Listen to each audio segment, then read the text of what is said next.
Oh, akala ko may mapapakulong na. Matapos ibida ng ating mahal na Pangulong Bongbong Marcos yung mga warrant of arrest. Ang dami nun. Pero yung flood control suspects, hindi na mahanap. Pero ito ang matindi. Ayon sa isang congressman, di raw alam ni Junior na nasa ibang bansa si Saldico kasi yung warrant. Alam nyo kung saan ipinadala? O alamin po natin dito sa balita. May makukulong kaya? O baka yaw-yaw na naman niya. Ayon dito sa balita, 13 flood control suspects hindi na mahanap. Matapos ibida ni Marcos Jr. sa buong bansa ang utos ng agarang pag-aresto. Lumabas ngayon wala ni isa sa 13 individual na may warrant of arrest.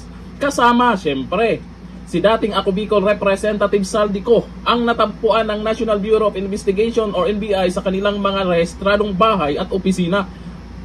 Aba, inaasahan naman talaga, wala talaga doon. Eh, alam ng karamihan na sa ibang bansa si Saldico. Ay, ewan ko lang kung may mapapakulong ha. Sa panayam ng Billionaire News Channel sa agenda, kinumpirma ni NBI Director Lito Magno na sinuyod na nila ang lahat ng target na lokasyon. Ayon kay Magno, mismong mga taong naabutan sa mga bahay ang nagsabi na, ito daw ang sabi, wala na raw po, matagal nang hindi nila nakita. Yung iba naman po ay sinasabing wala nang nakatira doon sa bahay na iyon for quite some time. Hindi pala nila alam, no? Nasa ibang bansa ba si Saldico, eh, no? Eh, paano yung iba? Ang dami nun na. Ni isa, hindi na mahanap kung nasaan na. Eh, paano naman yung ibinida ng ating mahal na Pangulong Bongbong Marcos? Baka bandang huli mapapahiya na naman siya. Baka bandang huli mananahimik na naman yung mga nagmamayabang na vlogger na loyalista. Nga, nang sabi nila may mapapakulong na. Eh si Vice Ganda nagsalita din, di ba? May mapapakulong na. Ngayon, nasaan na? Dagdag pa niya, tungkulin pa rin ng NBI na isumite sa korte ang resulta, kahit positibo o negatibo ang paghaharap. Kaya, itong sa NBI naman, at least ginawa po nila yung trabaho nila.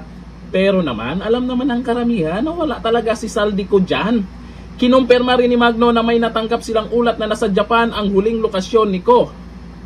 Nanawagan ng NBI chief na harapin ni Ko ang kaso habang mayroon pa siyang opsyon na sumuko. Pero sa tingin ko, malabo yan na sumuko si Saldico. Doon sa sinabi niya sa video na delikado nga siya at inilabas po niya yung mga nalalaman niya, yun na. Pero malabo pong sumuko basta-basta yan kasi natatakot nga siya. Di ba lalo na ngayon ang nabanggit niyang mga pangalan? O ayon po dito sa isang congressman, hindi daw alam ni Junior na nasa ibang bansa si Saldico. O dito, ang sabi, dagdagan na ng intelligence funds yan. Di ba mas malaki po yung intelligence funds niya?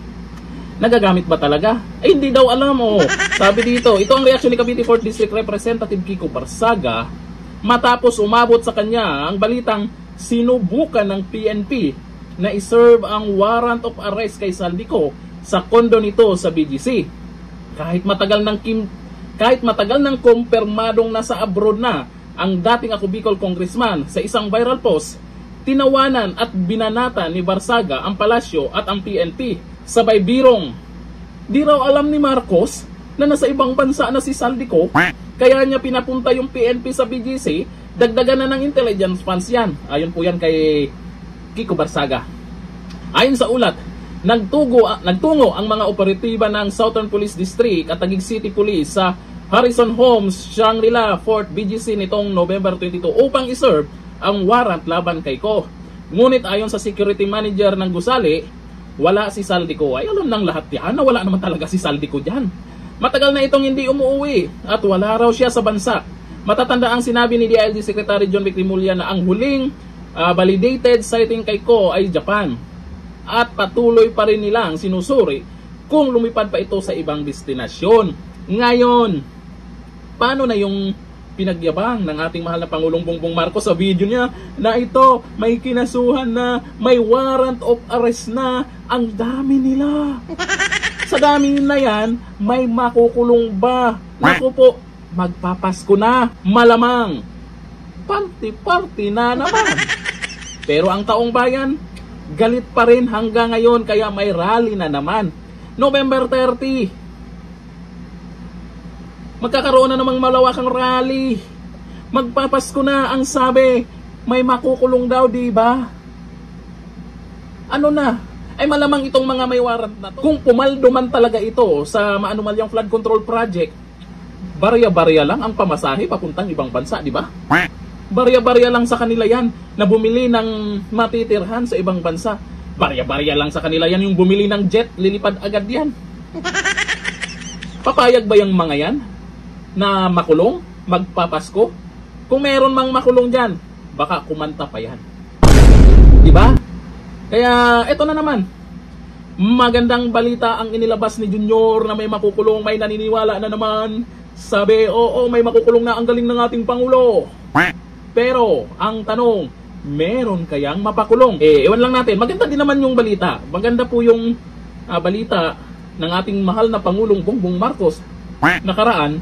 Kaya nga ang saya-saya ng mga loyalista na bilib na bilib, bayaning-bayani daw. Kasi yung Pangulo daw natin talaga ang gumawa ng paraan para mapakulong itong mga kurap na to. Oh? Tandaan nyo, ang unang nagbanggit dyan tungkol sa mga budget na yan, tungkol sa mga kurap na yan, si VP Sara Duterte. Si dating Pangulong Duterte, binanggit na rin yan. Sila po yung unang nagbanggit niyan. Si VP Sara, binanggit pa yung dalawang pangalan na yan, si Tamba at si Saldico, di ba? Yung galit na galit si VP Sara. Lumipas ng ilang buwan, biglang umulan ng umulan matapos ang SONA ni Junior na pinagyabang yung 5,000 mahigit na flood control project. Umulan ng umulan, bumaha ng bumaha. Sa social media, marami ng katanungan, nasaan ang flood control? Ayun na. Tsaka sabihin, imbestigahan. Tsaka, tapos sasabihin nyo, dahil sa kanya? Di nga. Ano na? Ay, malay natin, di ba? Malay natin kasi dyan po yung sa NBI po, may mga magagaling din po naman dyan. Ginagawa din naman yung trabaho nila. Ayon po dyan sa warrant na inilabas. Pero sana naman, bago pinagyabang sa social media na may makukulong na, dapat sigurado sila. Dapat maganda, hindi muna sila nagsalita, di ba? Tsaka na nagmamayabang kung nahuli na, di ba? Paano yan ngayon? Paano to ngayon? Kagaya yan. Nag-iingay ang isang congressman na di raw alam ni Marcos kung nasaan si Saldico. Ito lang naman sinabi ng isang congressman kunting pang-asar lang. Pero sabi ng iba, real talk na naman. Sa tingin nyo, makukulong ba si Saldico? Sa tingin nyo, meron bang makukulong kahit isa dyan sa inilabas na warrant? Warrant sa flood control projects na yan? Ating abangan. Merry Christmas na lang. Hanggang dito na lang. Thank you. Bye-bye.